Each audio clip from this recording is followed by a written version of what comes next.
صلى عليك الرحمن. اچھا امتیاز بھائی یہ بتائیے گا کہ کئی لوگ یہ سوال لے کے آتے ہیں اور ہمارے ہاں یہ کافی کامن ہے کہ اکثر اوقات شادی بیاہ کے معاملات میں نا یہ ہوتا ہے کہ جی فار ایگزامپل لڑکی والے کہتے ہیں کہ جی جو لڑکے کا رشتہ ہے وہ جماعت احمدیہ سے ہے. اچھا تو اس میں ایک تو یہ بتائیں کہ ان کا آپ نے شروع میں تذکرہ کیا تھا کہ میرجز کا اور جنازوں کا اور یہ سارے معاملات تحریری طور پر لکھے ہوئے ہیں, لیکن بہرحال ان کے ہاں ایک یہ بھی سوچ ہے کہ وہ میرج کے تھرو کسی کو لے کے آنا اور پھر وہ کرنا. ایک پرٹیکولر کیس جو میرے پاس آیا تھا وہ یہ تھا کہ جو لڑکا تھا وہ بیسکلی اس نے وہ اسی جماعت سے تھا اور وہ اس لڑکی کو یعنی جب پرپوزل وغیرہ گیا تو اس نے اس کو یہ کہا کہ بھئی میں آپ سے شادی کروں گا, اور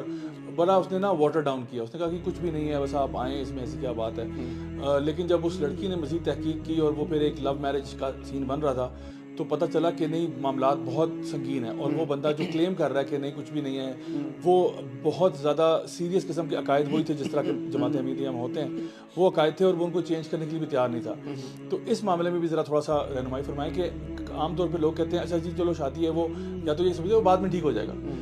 نہیں ہماری بچی بہت اچھی ہے بہت نیک ہے وہ شادی کر کے ٹھیک ہو جائے گی, یا الٹا بھی ہو سکتا ہے کہ ایک لڑکا ہے جو کہ یعنی لڑکی سے شادی کرنا چاہتا ہے جو کہ اس جماعت سے تعلق ہے اور وہ کہتے ہیں نہیں جی نہیں وہ میں چونکہ ہوں گا تو میں کر لوں گا. تو اس کے بارے میں ذرا تھوڑا سا بتائیے گا کہ یہ کہاں تک یہ بات جو ہے یہ ہمارے لیے ایک تشویشناک اور ایک پرابلمٹک ایشو ہو سکتا ہے. ضیاء بھائی میں تو یہ کہوں گا کہ بات انتہائی تشویشناک ہے. یعنی اپنا ایک مطلب اگر کوئی دیکھے نا, اگر کوئی لڑکا, چونکہ ہم نے دونوں طرح کیسز دیکھے ہوئے ہیں صحیح, بلکہ میرے پاس وہاں پہ تھا موجود اب ایک کیس تھا کہ وہاں پہ یونی میں اکٹھے پڑھتے تھے, لڑکا پاکستانی مطلب ہے سنی بیک گراؤنڈ سے تھا, جو لڑکی تھی وہ قادیانی تھی, احمدی تھی. تو انہوں نے جناب شروع میں لڑکے نے مجھے بعد میں بتایا کہ میں نے اس ٹائم نہیں زیادہ کیا, میں کہا یار ٹھیک ہے انشاءاللہ یار میں اس کو بعد میں ٹھیک کر لوں گا, ٹھیک ہے. لیکن وہ ضیاء بھائی بعد میں ٹھیک کرنے میں ان کو 4 سال لگ گئے لڑکے کو, پہلی بات. دوسری بات یہ ہے کہ اس کے باوجود بھی بہت بڑی قیمت ادا کرنی پڑی ذرا پھر لڑکی کو مطلب قائل کرنے میں سب کچھ. تو in many cases people can not convince their spouse,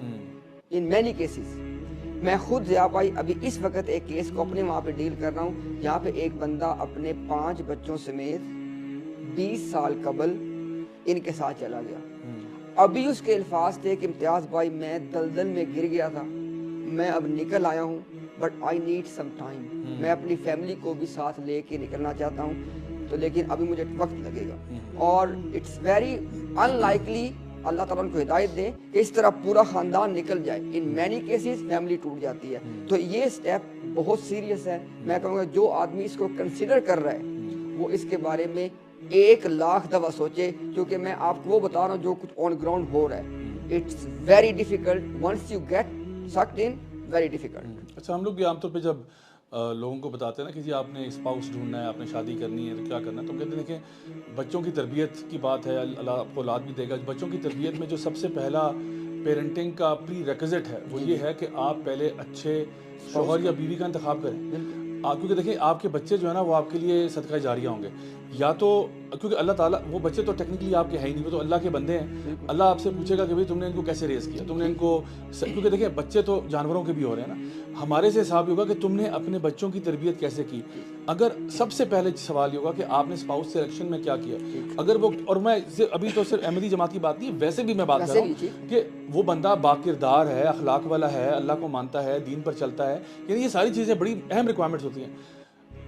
مطلب بجائے اس بات کے کہ بندہ کہ جی نہیں اس کا بیس میں ہی عقائد میں مسئلہ اتنا سیویئر ہے کہ وہ یہاں پہ یہ کرے گا, اور وہ اس بات کے اوپر قائم بھی ہے اور وہ اس کے اوپر یعنی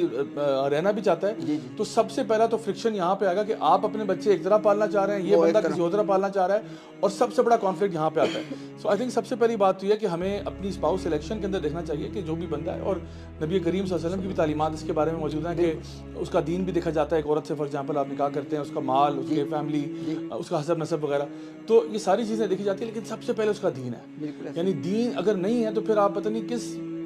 طریقے سے بچوں کو ریز کریں گے اور آپ کیا کریں گے. اور دین کا مطلب یہ بھی نہیں ہے کہ بالکل ہی کوئی مولانا صاحب ہوں, ہم بات یہ ہے کہ وہ کم از کم بیسکس پہ تو ہو نا, دین کی بنیادی باتیں, یعنی اللہ کو اللہ مانتا ہو, اللہ کو یعنی وحدہ لا شریک مانتا ہو, نبی کریم صلی اللہ علیہ وسلم کو آخری رسول مانتا ہو, اپنے اعمال میں اپنے کردار میں ایک اچھا شریف انسان ہو. تو ہم کہتے ہیں باقی ٹھیک ہے وہ انجینئر ہے یا ڈاکٹر ہے یا فلانا, وہ بات کی باتیں ہیں. مین چیز یہ کہ اس کی جو کور ہے وہ پہلے آپ دیکھ لیں وہ ٹھیک ہے. تو اس میں یعنی عمر بن خطاب رضی اللہ عنہ بھی کہا کرتے تھے کہ اگر میری بیٹی کا نکاح کسی یعنی بہت امیر آدمی سے ہو جو دین پر نہیں ہے, یا کوئی غلام ہو جو کہ دیندار ہے, تو میں غلام سے کروا دوں گا. ریزن بینگ کہ اگر وہ میری بیٹی سے پیار کرتا ہوگا تو اس پہ خوب نچھاور بھی کرے گا, اور اگر کبھی پیار نہیں بھی کرتا, کبھی پیار میں بھی اونچ نیچ ہو جاتی ہے, تو کم از کم ظلم نہیں کرے گا اس کے ساتھ. لیکن اگر ایک شخص ایسا ہے جو بہت مالدار ہے, جب وہ پیار کرے گا تب تو نچھاور کر رہا ہوگا, لیکن جب پیار نہیں کرے گا تو اس پہ ظلم کرے گا, جبر کرے گا, اس کے ساتھ مار پیٹ بھی کر سکتا ہے. سو یہ بڑا امپورٹنٹ ایسپیکٹ ہوتا ہے.